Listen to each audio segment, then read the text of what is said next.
Bueno, hablemos pues de la historia de la extrusión de alico.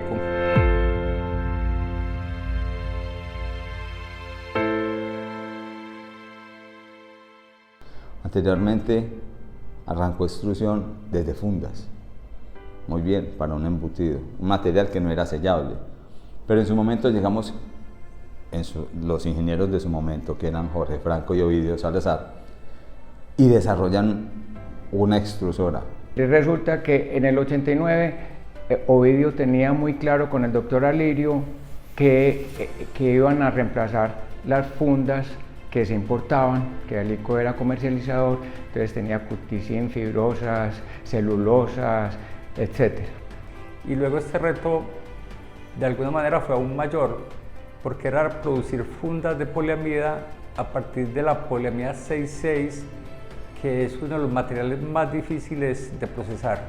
Desde el principio el doctor ha tenido dos frases que parecen muy sencillas, que es una frase popular que es: en el camino se aprietan las cargas, y otra de Napoleón Bonaparte: vísteme despacio que voy de afán.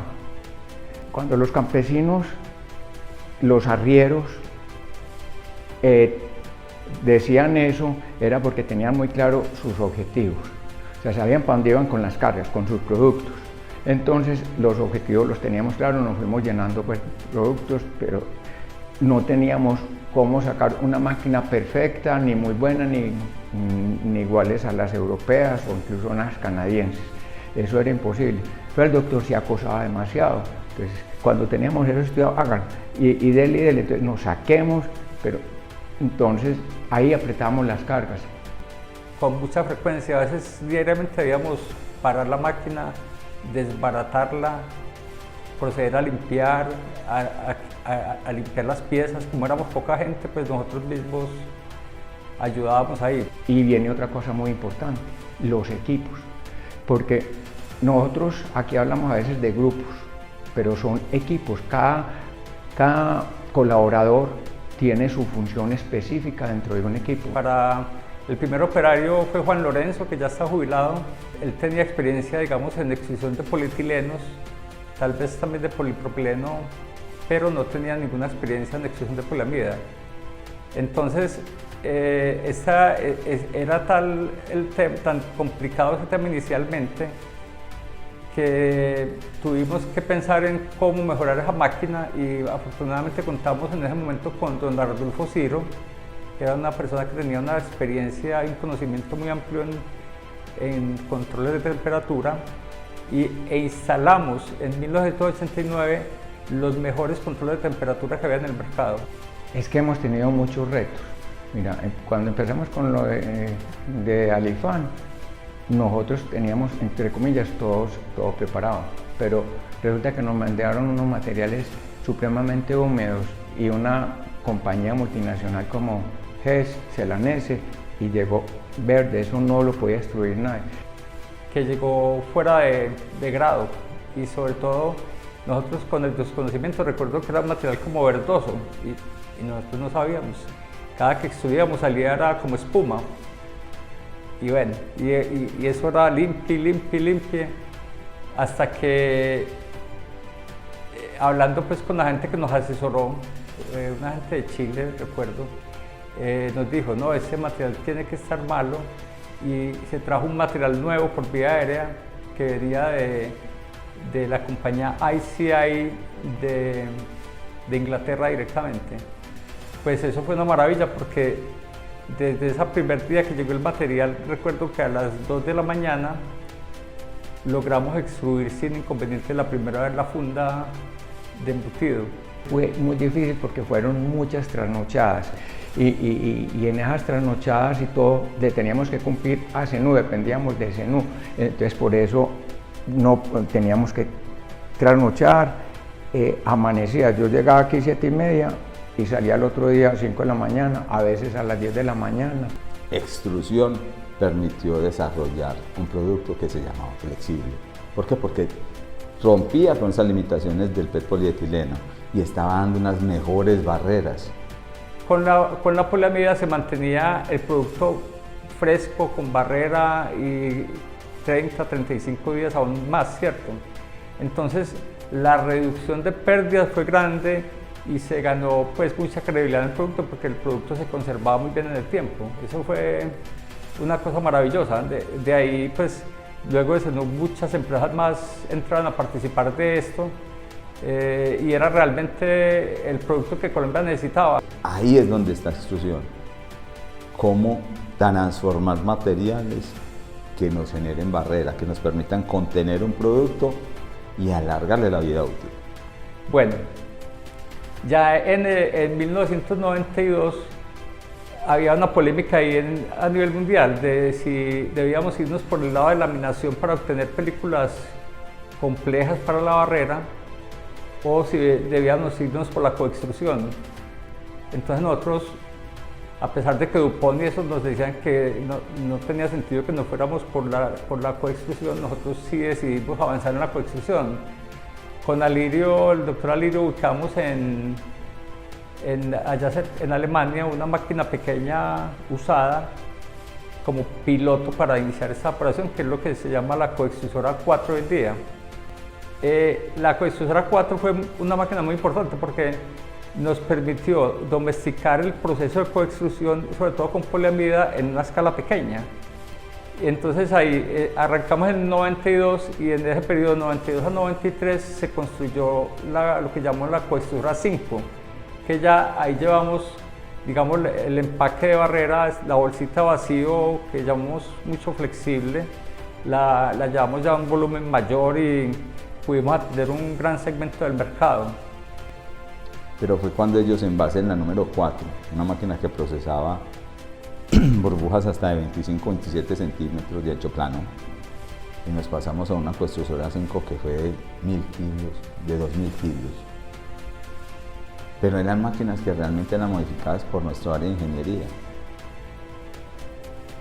Encontramos que vamos teniendo la capacidad y el músculo financiero para mejorar nuestra tecnología. De todas maneras, esa máquina fue una máquina muy interesante porque ahí nos metíamos todos los que estábamos en Alico, ayudamos a construir esa máquina.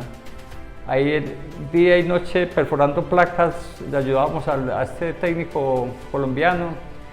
Y como anécdota, pues yo recuerdo que yo mismo subí los rodillos de los jaladores en el hombro hasta el piso de arriba.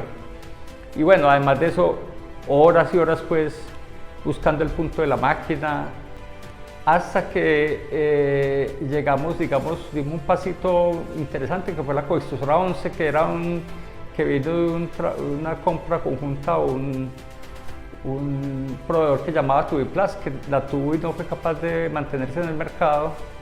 Y digamos que esa máquina nos ayudó mucho a tener una película de un buen nivel para laminación, ¿cierto? Esa es una historia importante digamos que la máquina hoy en día uno la mira y la ve como obsoleta, pero no era así hace años, pues, ¿cierto? Las máquinas van saliendo. Nosotros ya casi todas las máquinas ahora en extrusión hemos salido de una cantidad de máquinas, que la 1, seguimos conservando bopas, pero irán a salir, pero el conocimiento queda, y el conocimiento no es de uno. El gran reto que venía fue que Alico seguíamos ahí ya por años estancados en 3 capas, sin poder producir EVOH, y se trabajó firmemente con la dirección de la empresa en que avanzáramos pues a una máquina de 7 capas. Les cuento que con Albeiro Ochoa nosotros estuvimos con ese pensar durante 18 años, hasta que se tiene la posibilidad económica de invertir en una coextrusora que era china, de las 7 capas. Ese era nuestro romper el esquema de 3 capas. Listo, llegamos a nuestra coextrusora 12. Pues esa coextrusora 12 ha sido como otro caballo de batalla, como fue la 4, la 5, digamos que esta 12 ha sido un caballo, una piedra importante en Alico, porque también es el momento en que Alico realmente sí se consolidó como una empresa proveedora de empaques de barreras, ¿cierto? Y podíamos trabajar entonces materiales como el EVOH, como la poliamida, polietileno, y empezamos a incursionar en nuevas estructuras. Ya en el 2017 logramos llegar a la primera Varex de Windmöller. Una máquina de 9 capas con un altísimo control de calibre que nos aporta en calidad, que nos aporta en términos de sostenibilidad por el tema de manejo de materiales, que nos abre un horizonte mucho más amplio en las posibilidades de productos. Realmente nos lleva a otro nivel. Es una máquina muy completa, punto por punto en la estética, en los componentes, y la calidad pues, es excepcional. El desarrollo y lo que nos permitió la coextrusora Varex 2, la 13, nos permitió pensar que teníamos la necesidad de una segunda Varex. O sea, en resumen, hemos llegado como a tener el estado del arte de la tecnología en extrusión, así como en otras áreas de la empresa. Para la unidad de negocio de fundas fue muy importante un cambio de tecnología. Nosotros iniciamos en fundas con producciones monocapa en poliamidas. Después el área de ingeniería desarrolló coextrusoras de 5 capas. Excelente. Fabricaron 3 máquinas. Pero ya el año pasado tuvimos la oportunidad de adquirir una máquina de primera línea. Listo. De 7 capas. Perfecto. Es la CUNY. Ovidio sí quería desde antes equilibrar fundas en tecnología, porque fundas estaba cojo. Entonces me decía, Jorge, hay que equilibrar eso. Nosotros conocíamos CUNY hace muchos años, mira, ahí traigo eso, desde el 95 estamos coqueteándole a CUNY. Una conclusión muy importante es que la tecnología se paga, y si uno quiere estar en el mercado mundial y más algo que quiere seguir exportando, tiene que seguir optando por la mejor tecnología. Eso es una labor muy importante, y tener el conocimiento y trasladarlo a nuestros colaboradores. Nos aprovechamos de eso, de años de estudio, años de investigación, que debemos dejar eso en nuestros colaboradores, porque eso se multiplicará y entonces luego Alico será más grande. Extrusión en una palabra, es que es muy difícil.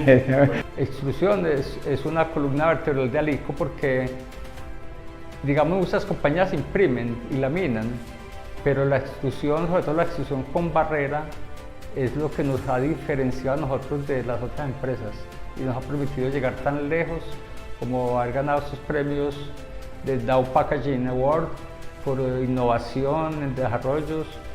Y sí, o sea, extrusión es lo que más nos ha diferenciado de otras empresas en el mercado. Que yo pensaría que ha sido un éxito.